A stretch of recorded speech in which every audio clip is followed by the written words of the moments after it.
La coprologie parasitaire est définie comme la recherche qui vise à diagnostiquer la présence d'un parasite dans le type digestif de l'homme ou des animaux. D'accord? Et à savoir, quand on parle de la présence de parasites, il s'agit d'abord de la forme adulte, n'est-ce pas? De la forme larvaire qu'on appelle les larves. On peut voir aussi les œufs et les crises des parasites. D'accord? C'est-à-dire qu'elle vise à diagnostiquer la présence d'un parasite dans le type digestif de l'homme et des animaux, ce qu'on appelle coprologie parasitaire ou l'étude des selles POK. POK, ça veut dire parasite et kyste. Je vous ai montré l'examen direct, ça veut dire qu'il y a une préparation entre l'âme et lamelle. Je vous ai montré des techniques de concentration, catocase, Ricci, Miff, Graham, n'est-ce pas, et d'autres techniques de concentration. Et j'ai même montré la triple concentration des sels. Alors, maintenant, on va passer à vous montrer les éléments parasitaires. D'accord? Quels sont les éléments qu'on peut rencontrer sur une lame de préparation des sels et quels sont les éléments non parasitaires qu'on peut rencontrer. Parce que beaucoup de personnes font des confusions entre les éléments non parasitaires par rapport aux éléments parasitaires. Alors, faites d'abord une bonne préparation à l'état frais, d'accord? Et vous allez ajouter une goutte de ligol sur une des préparations, n'est-ce pas? Et puis vous allez couvrir avec la lamelle, n'est-ce pas? Vous avez vu comment on fait la préparation à l'état frais.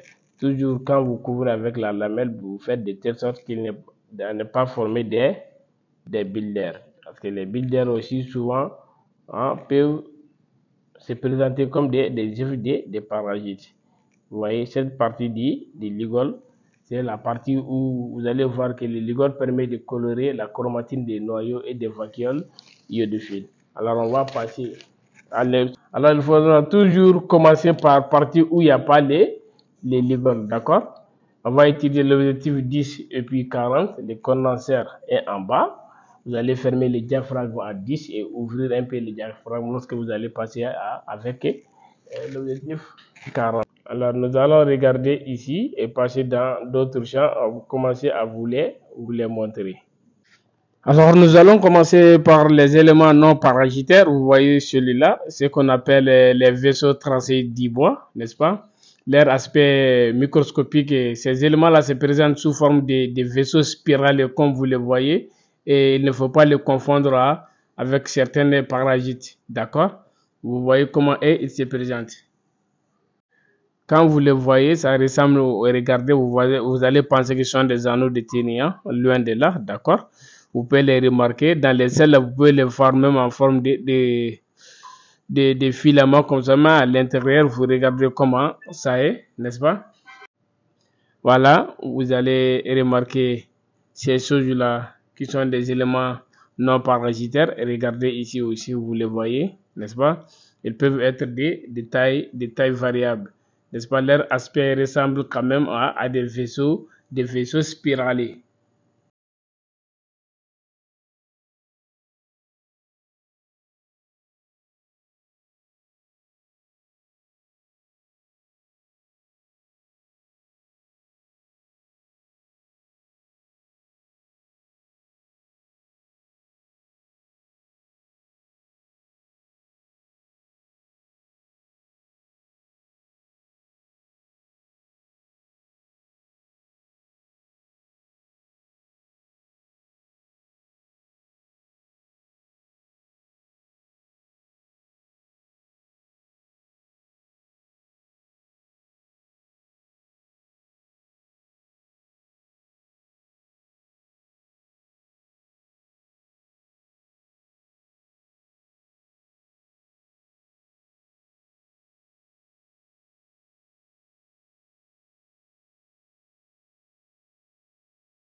Ici, vous voyez, ça c'est les fibres musculaires, n'est-ce pas? Vous les voyez. Il ne faut pas les confondre aussi avec certains anneaux des éléments, d'accord? Il faut beaucoup faire attention. Ce qu'on appelle les fibres musculaires qui sont souvent des grandes tailles et de forme rectangulaire.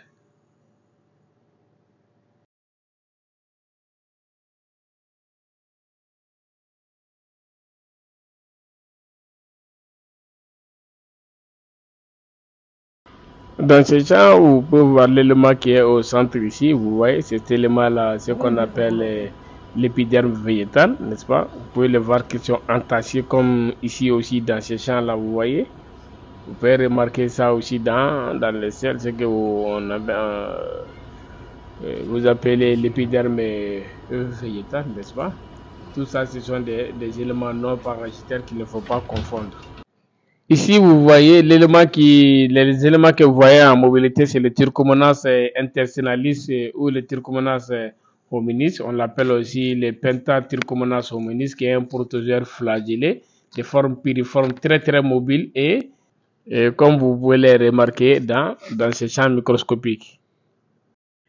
Dans ce champ, vous voyez ce qu'on appelle les strongyloïdes, n'est-ce pas, qui sont des vers cylindriques, ça veut dire que ce sont des nématodes qui sont allongés, n'est-ce pas?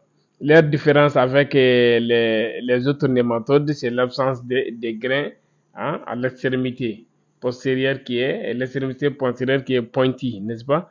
Vous pouvez remarquer l'extrémité postérieure qui est pointie.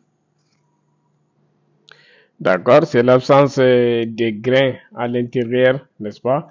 Et puis l'extrémité postérieure qui est pointue, qui les différencie des autres nématodes.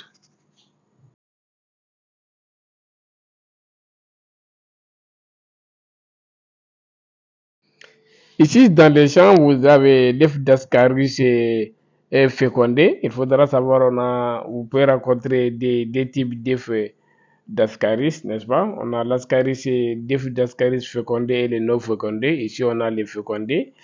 Et vous allez voir que lui, il est ellipsoïde et de couleur brune avec des coques mamellonnées aux alentours, n'est-ce pas?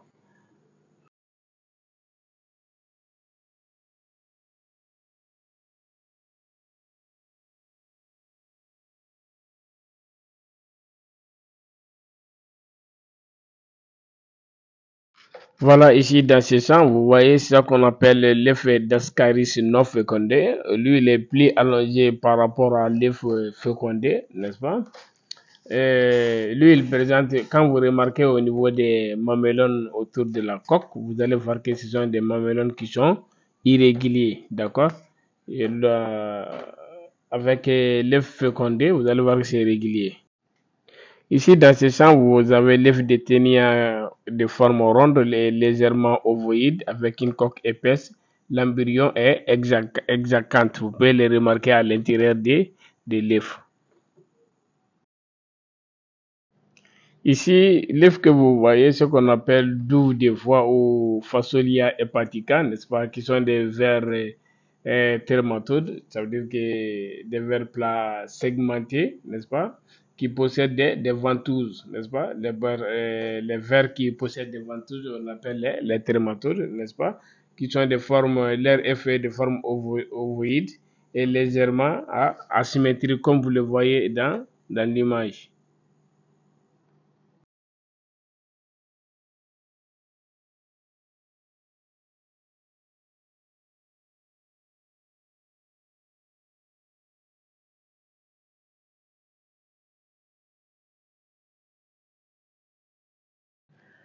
Dans ce champ, vous voyez l'œuf des Trichuris trichiria, n'est-ce pas? Aussi, qui sont des vers nématodes, mais leur œuf est de forme ovoïde, comme vous le voyez, avec des bouchons, n'est-ce pas? Des bouchons miqués aux deux extrémités, n'est-ce pas? Vous pouvez les remarquer, ces bouchons-là, ce qui les donne l'apparence de tonneaux, n'est-ce pas? Ou en forme de citron, comme vous le voyez dans les deux images. Vous pouvez remarquer les deux bouchons aux extrémités.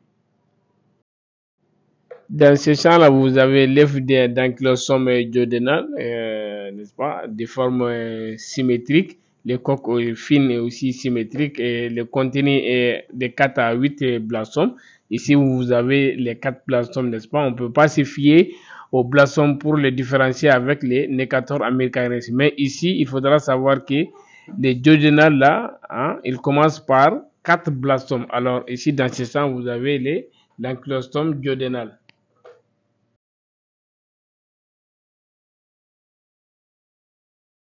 Dans ce champ, vous pouvez remarquer le Necator americanus qui est de forme ovoïde et légèrement allongée, n'est-ce pas? Et vous avez à l'intérieur, il y a beaucoup de blastomes. Généralement, il est très difficile de faire la différence entre les Necator americanus et l'ankylostome duodénal. Mais il faudra savoir que l'ankylostome duodénal, lui, généralement, on peut remarquer 4 blastomes, mais il peut aller jusqu'à 8 blastomes aussi, ce qui rend la différence difficile avec les Necator. Ici, nous avons dans les champs microscopiques l'œuf de schistosoma maçonnique qui est responsable de la bilharziose intestinale. La forme est allongée, asymétrique, coque fine et l'éperon latéral qui est bien visible comme vous le voyez. Du fait que l'éperon est latéral, c'est ça qui le différencie des schistosoma hématobium dont l'éperon est terminal. Et généralement, les maçonnies se rencontrent dans les selles avec présence de sang, d'accord?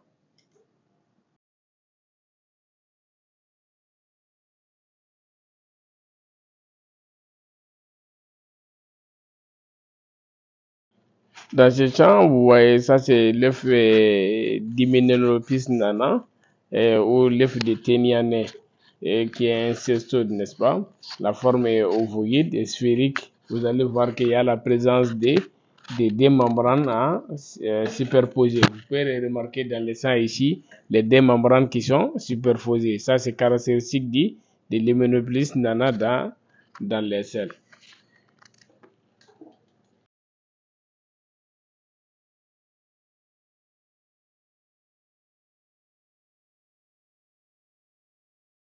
Alors vous avez vu maintenant quelques quelques éléments parasitaires qu'on peut rencontrer sur une lame de préparation des selles, n'est-ce pas? Et vous devrez disposer d'un plancher sur lequel vous avez aussi devant vous les espèces de parasites qu'on peut rencontrer dans les selles. Et dans tous les laboratoires, vous devez disposer de ces planchers.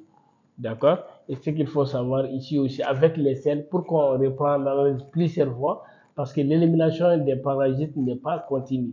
Aujourd'hui, le patient peut amener des selles que vous allez trouver qu'il n'y a pas d'éléments parasitaires. Mais cela n'exclut pas que les parasites y est, n'est-ce pas, dans l'intestin du patient. Alors, on va reprendre une, deux à trois fois l'analyse pour garantir la fiabilité de vos résultats. Travailler dans des conditions d'asepsie, un bon travailleur, c'est celui qui fait son labeur quotidien avec amour et conscience.